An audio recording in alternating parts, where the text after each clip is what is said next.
What I'm going to talk about today is, and I'm going to not just talk about electric co-ops, but it's about how to keep the co-op spirit and the democratic process alive in an established co-op that's been around for a while.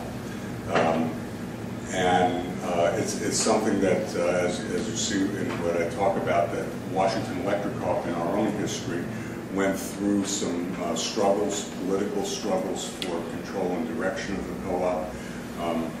Changes were made, and it was all involving what I call the vigorous exercise of the democratic process at various points in our history.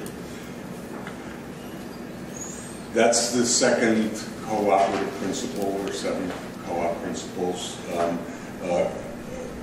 Co-ops, particularly primary co-ops, consumer co-ops like an electric co-op or food co-op or a credit union. The principle of one member, one vote is obviously an important one. It doesn't matter how big a customer you are of whatever co-op you are, you have one vote. A number of years ago, I was attending the annual meeting of the other co-op in Vermont, Vermont Electric Co-op. The year after they had acquired the territory of an investor-owned utility, what was called Citizens Utility, and they overnight doubled their size. And this was their first meeting. There were a bunch of people at this meeting who were former Citizens customers who are now being told, now you didn't really join, you became a co-op member because your utility was merged into, and there was a very prominent Vermont business person who's very prominent these days, in particular in the Northeast Kingdom, Bill Stenger, the J-Peak developer. And he was standing up, he was at the meeting, and he was like, what do you mean I got one vote? You know, and the manager at the time said, well, that's the way, it's not like we're not going to pay special attention to you given the size of your usage and all, but when it comes to the annual meeting and the election of the board, you have one vote, you know, and that was a real, it was it's not how shareholder corporations work. So a little bit about electric co-ops, because is anyone here a member of an electric co-op? Okay, yes, of course. There are a lot of them, although not in the Northeast. The Northeast has a total of 8 electric co-ops in the northern New England states and upstate New York. But in the rest of the country, there are hundreds of them. There are states with 15, 20, even 50 electric co-ops. They are a big business. I mean, a pretty powerful economic force in the country. And they were formed to serve rural areas by definition. So if you look at the 2 items there with the arrows, they currently serve 12% of the population of the United States, but they own and maintain 42% of the distribution lines in the country, and they cover 3/4 of the nation's landmass, rural. I'd like to say if you're in an airplane flying west over the western part of the United States, and you're looking down and you realize, you say, I don't think I've seen any houses in about a half hour. You're flying over a co-op territory somewhere. So that's really, I mean, I've used this slide in other presentations, but it's just really to give you a little bit of background that it's a big and established co-op sector in the country, although not so much in this part of the country. And this is getting to the point of sort of then and now, and I think this has to do, there are lessons here to be learned for all kinds of co-ops. People in the United States started getting electricity in some places in the late 1800s. The first places to get electricity were actually what became municipal utilities in Vermont too. A village, a dam. The dam could generate electricity, and they began to serve the village area and maybe as far out as they could run lines based on the generation from that one small dam, and then they stopped. A little bit later, private investor-owned utilities started building out lines in Vermont, Central Vermont Public Service, and now in Green Mountain Power, which are now one company. But by sometime in the 1920s, they had stopped because they had built all of the lines out to areas where it made business sense for them. And they had no intention of going any further. And so in Washington, if you look at Washington Electric Co-op's territory, which is 41 towns in Orange, Washington, and Southern Caledonia counties, it looks like Green Mountain Power has these fingers inserted into our territory, and that's because they serve Montpelier and Barre, and they serve Route 12, a narrow corridor up Route 12. I live in Worcester, which is 10 miles north of Montpelier. They serve a quarter of a mile corridor of Route 12 and the village of Worcester. If you turn off any road off of Route 12 or out of the village and go about 5 houses in either direction, you're in the co-op territory. And that's what our entire territory looks like. And that happened across the entire United States. The rural parts of the United States were not being served. Investor-owned utilities had no intention of serving them because they couldn't make any money doing that, and so why should they? And so they stopped. When it says their co-ops were not the first option, the idea of some kind of a public role in expanding power started actually around 1900. It started actually first with Teddy Roosevelt, but it didn't really go anywhere. In the New Deal era of FDR, they formed the Rural Electrification Administration to build lines out, and originally thought they were going to do that by giving incentive to the private power companies to get it done. And the private power companies still were not interested, and so co-ops were formed after that rejection. And they were formed, like the two in Vermont, to do what no one else would do, which was to run power lines out to people in Vermont at that time. Much more small farms than there are now. That's most of the early members were farmers, but really to run it out into uneconomic territories.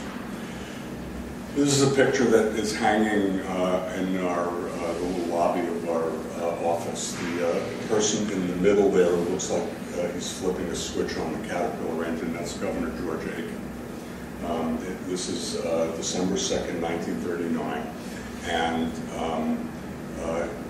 Governor Aiken, as governor, and then for all of the years that he served Vermont in the Senate, was a gung-ho rural electrification and co-op supporter.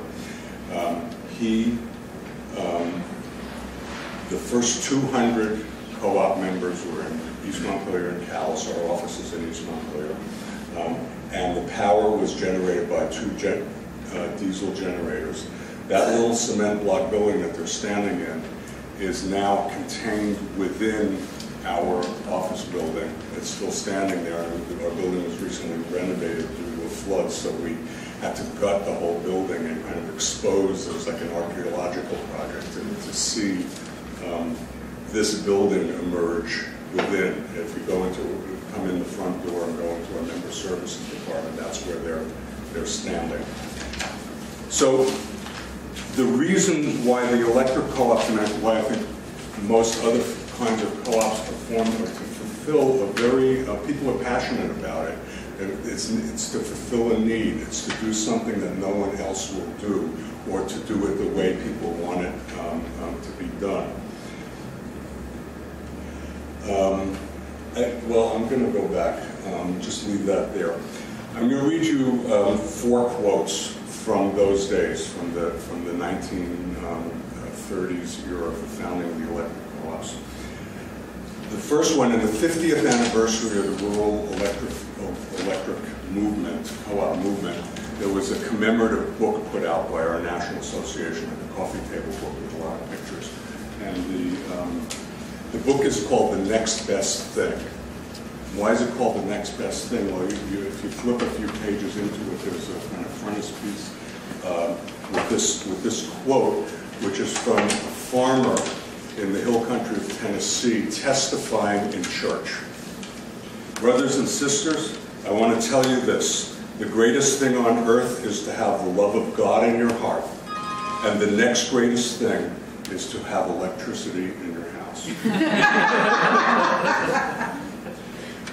This is a quote from Senator George Norris, who was what used to be called a progressive Republican. He was from Nebraska. He was a big supporter of the New Deal programs and rural electrification. And this is writing kind of after the fact, the historical piece that he wrote. I had seen firsthand the grim drudgery and grind. I had seen the tallow candle in my own home, followed by the coal oil lamp. I knew what it was like to take care of farm chores by the flickering, undependable light of the lantern in the mud and cold rains of the fall, and the snow and icy winds of winter. I recall the scenes of harvest and the unending, punishing tasks performed by hundreds of thousands of women, growing old prematurely, dying before their time. Why shouldn't I be interested in their emancipation? Remember, he's writing about building poles and wires to run electric lines out to farms in Nebraska. This is part of George Aiken's speech in what's now our office building. It seems incongruous and unjust that in a state where hydroelectric energy is generated in such quantity that 4/5 of it is exported, that any farming community should be denied the right to purchase at wholesale any of that power except at excessive rates. But the installation of this diesel plant should drive home to all who will see or read the fact that our farmers will not be bluffed nor seduced into paying to a privileged few a tribute on a heritage that rightly belongs to all Vermonters. I once said to Bernie Sanders, I gave him a copy of the speech and said that I've read the speech. This is part of the milder part of the speech. That if one of his staff members gave him a speech like that today, he would probably send it back and ask them to tone it down a little bit. And finally, a few months after Governor Aiken said that, actually, this was written in the 1960s. It was a kind of historic memoir by a woman who was probably in the room there. On a May night in 1940, for the first time since the power was turned on, I drove along the county road. In houses dark last year or with lamps dimly burning, every window was a blaze of light. There was music everywhere. Cows listening to records, housewives to radios. I stopped, found one friend happily running a new vacuum cleaner over an already immaculate rug. I hurried on to my own dark house and turned on every one of our new 100-watt bulbs, the miracle had come. Of course, we don't encourage that kind of behavior anymore. But I'm reading these quotes to show you that, well, who thinks of their electric utility like that today? Even if it's a co-op, even if they have a sense that they're an owner of that. There was a spirit and a need and a necessity involved at that time in founding the electric co-ops. Time passes, and co-ops become a reflection of the community that they live in. In our part of Vermont, we think of ourselves as a fairly progressive co-op, and we think we represent our members who are representative of the demographic of the state. In other parts of the country, rural electric co-ops reflect the demographics and the politics of those rural states and are not as progressive anymore. I learned early on when I started getting involved in co-ops of something some people call the 30-year syndrome, which is it's a generational thing. You have the founding generation of Washington Electric Co-op. 30 years later, that founding generation is either not there anymore or they're moving on. And very frequently, things get set in their ways. and they've become more conservative, and I don't mean that in the political sense. And people kind of forget why they've moved away from that founding spirit. And frequently, or sometimes, a new generation shows up and says, hey, wait a minute, I can go to meetings and vote, I can get elected to the board, there's some things I think I might want to change or see done differently. And there's often the 30-year syndrome in a lot of co-ops, and Washington Electric actually went through that at around that time, or that's when it started. The real struggle within the co-op for the future of the co-op. So co-ops today are struggling again to change to keep up with technology. It's not just about moving, running poles and wires out. In Vermont, we're regulated. Not all electric co-ops are. And about continuing to educate their customers that they are members. In many parts of the country, there are people moving into rural areas. Some of the areas have become actually suburbanized. And you have all these people that have no connection to the founding of the co-op. Some of them grasp and actually really like the fact that they're a co-op, and for others it just means nothing to them. So co-ops nationally have undergone major branding effort. Not so much, we haven't joined that in Vermont, called Touchstone Energy, which is really in part an attempt, if you're in other parts of the country and you're watching cable TV, that have some incredibly slick ads, slick but good ads, because they're about the cooperative principles, and they're marketing the co-op concept to people that were not born into it. So here's our history. We were founded by those pioneers. Co-op pioneers is a common word. They really were breaking new ground. By the 1960s and 70s, there was a real old guard mentality. And not only that, the co-op was not being run well. I mean, it was the people weren't trimming the trees and maintaining the rights of way and keeping people's lights on. And it was just not well run. There were some investigations by our lenders about the financial stability of the co-op and all of that. And we had two waves of dissidents that, some of whom overlapped during these two periods, that campaigned to change things. In the 1970s, there were a few people of these dissidents who got elected to the board, but they never achieved a majority, and I think they kind of got worn out. I've read minutes of some of the meetings when there was a divided board going back then, and they're painful. The meetings went on until midnight or 1 in the morning. Each side demanded that everything everybody said be on the record, so whoever was taking the minutes had to quote each person, and it was a real struggle. In the 1980s, that board, the old guard board, made a disastrous investment in the Seabrook nuclear plant that was then being built, or going to be built in New Hampshire. It wasn't so much, it was an issue that it was a nuclear plant, but the way they had invested and the obligation they had put the co-op under would have bankrupted the co-op. And that's the main issue that really galvanized the opposition. And the opposition at that point was newcomers to Vermont, back to the landers, and old-timers, including people going back, to the founding generations, who were teenagers in the founding generation of the co-op. And the board in 1988, after contested elections, and these were really political elections. Both sides were doing voter identification, like in the political election, and doing mailings and phone calls and get out the vote and all this stuff. In 1988, the majority flipped. I served 8 years on the board, and that was the year that I was elected to the board. It was the year that we finally held a 5-4 majority on the board. And again, for another 2 years or so, it was very painful to go to the meetings, because every issue, didn't matter what. It was, if they're for it, we're against it. If we're for it, they're against it.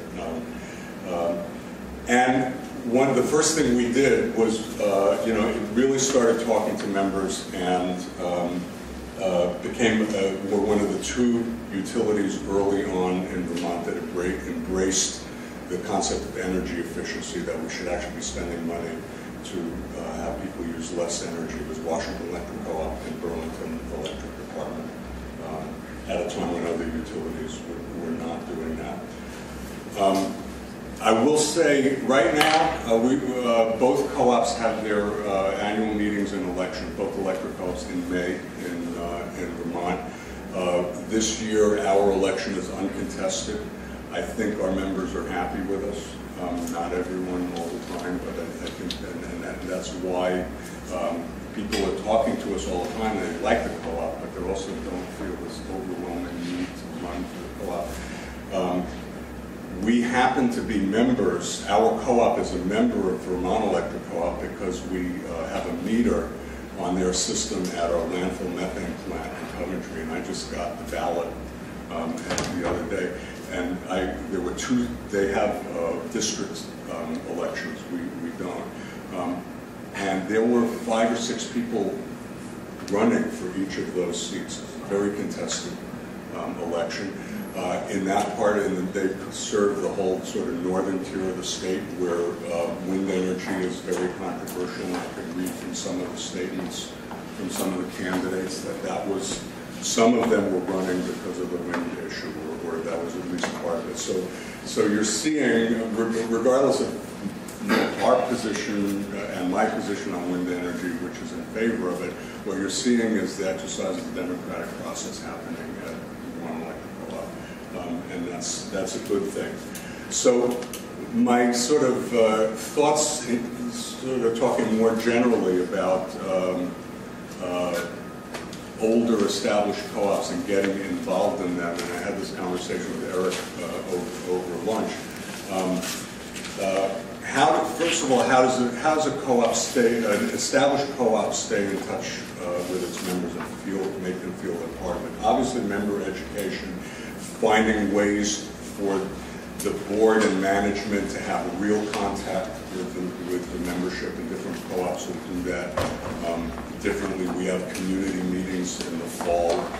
We turn those into major features in our newsletter. We have a newsletter that our market research says over 60% of our members say they read all or part of it, which I think is just astonishing. It just always amazes me. People should be, a co-op should encourage people to run for its board.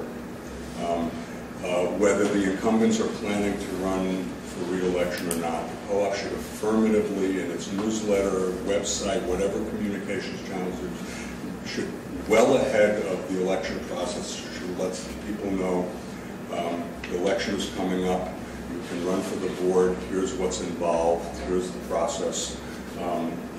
And there needs to be an open and accessible nominating and petition process. This is a flaw that some older co-ops have developed. They kind of, some will close up and just keep that. A nominating committee, and the nominating committee nominates people that the board knows, or nominates the incumbents, and all of that. I just really encourage people at established co-ops to not let that happen, and to just make sure that it's an open process. We actually eliminated our nominating committee. We have a committee on candidates.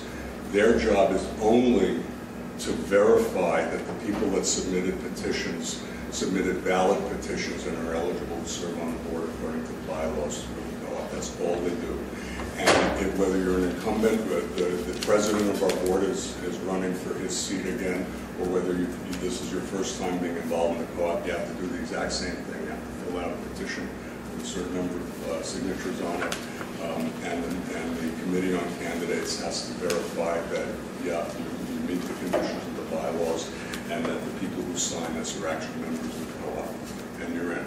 And if that's not, I don't say that's the process every co-op should do, but it needs to be open and encouraging. If you're a co-op member, and you want to be involved in your co-op. There are a lot of ways to do it. One is obviously to run for the board. But there are sometimes committees that have members that are not on board members on either standing committees or for special projects. There are events. There are various ways at different kinds of co-ops that members can become involved. But if you want to get involved in the election process, I guess the main question to ask yourself is, what's motivating you to do that? Do you like the co-op and you really like it and you just want to find a way to be involved in it? And so you say, well, let's fill out a petition, I'll run for the board. Are there a few issues that you want to raise with the co-op where you might want to see change? Or do you really think the co-op needs to be turned upside down? Depending on what's motivating you, that is going to affect what's the best way to get involved in the co-op. If it's the latter, you're talking about political campaigns and controversies like Washington Co-op went through in its history and may at some point in the future do again.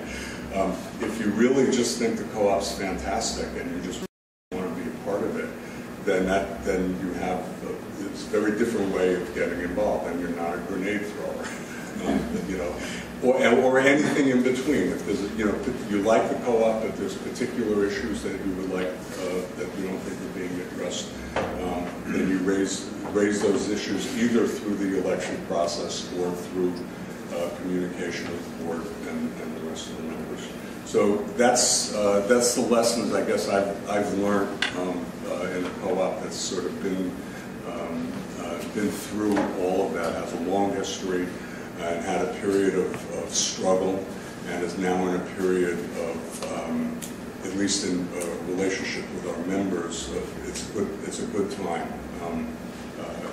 at our co-op now. There's a lot of external things that can throw us this way and that way in the energy business, but in terms of our members, they like us, and even though I would like to see contested election, I think it's actually a sign that people say, well, I trust those people that are on the board now. I have a question. In the food co-op world, there's a lot of learning among boards from different co-ops and espousal of a particular philosophy of policy governance by many. Is there a similar movement among electric co-ops, or you're all acting independently, or how do you work together? The electric co-ops have, first of all, a very large and strong national organization, the National Electric Cooperative Association. As I said on my first slide, I mean, there's a lot of employees, board members. It's a big sector. The annual meeting has to be in one of about 5 or 6 cities that can handle a week-long event with 10,000 people. Oh, wow. So that's the kind of scale. So there's a lot of support from the national organization, as well as from in the states and regions where there are a lot of co-ops. They will have statewide associations as well. So a lot of, let's say, their board developed, they will have someone at the statewide association that specializes in board development issues and travels around to the different co-ops. So there is that kind of structure that is in a smaller sector like food co-ops. And I was on the board of the Thunder Mountain Co-op in Montpelier for a few years. So I got to see what the national organizations look like a little bit. It's just much smaller. And the co-ops individual co-ops may need to look for other resources as well. It's really cool to hear that in co-ops things can get really divisive over a certain issue, but then after that issue is settled, it can go back to kind of being less divisive and people getting along again, which is not what you expect from usual large-scale politics. So I guess I'm wondering, is that a function of being small? Co-ops are generally small, so I'd say it's there is always the size issue. Can a co-op be too big that really people don't feel connected? There are some electric co-ops in the country with 150,000 members, the area, a large part of suburban Atlanta that used to be farm country and was served by co-ops then is now still served by Cobb County Electric Co-op, which has like 150,000 people. And the question for a co-op at that scale is you're not going to keep in touch with your members by having an annual meeting. I mean, you have to have an annual meeting, but that's not how you're going to do it. You're going to have to find other media and electronic ways of two-way means of communication. The other thing, regardless of what business the co-op is in, you need to do a good job at your core business. It doesn't matter. We were featured in our National Association's magazine several years ago when we first started to really convert to renewable resources, which is pretty much where we get our power from now. And the editor of our own newsletter wrote that national thing and talked to a number of our members, including some old-timers going back to the founding generation. There was one old retired farmer who basically was saying, well, they're doing a hell of a lot better job keeping the lights on than they used to. And so I'm okay with this renewable stuff. You know, it was like, I will, you know, that's fine with me as long as, you know, but the minute we start letting the lines fall down and it takes us 5 days to turn people's lights on, that's the universal that every one of our members cares about. Some of them are deeply passionate about energy issues, others are not. Everyone, it's like if you live in a dirt road, if the road crew is not maintaining the dirt roads, everyone is unhappy because across all socioeconomic sectors in the town. And if they're doing a good job, then everyone will go to town meeting and vote for the town budget. And I think it's the same way with you know, with us. If people at the food co-op are overwhelmingly unhappy and complaining about the quality and the prices and whatever, then it doesn't. Then you lose the ability to do the good things that you were founded to do. I'm happy with my credit union. It's one of the larger ones in Vermont, and I've gone to a couple of annual meetings, but I'm not that. You know, I follow it, but I'm not involved. But I like their services compared to what I would get somewhere else. So I'm a happy credit union member. Not everyone has to be in the middle of it all the time. Anything else? Thank you.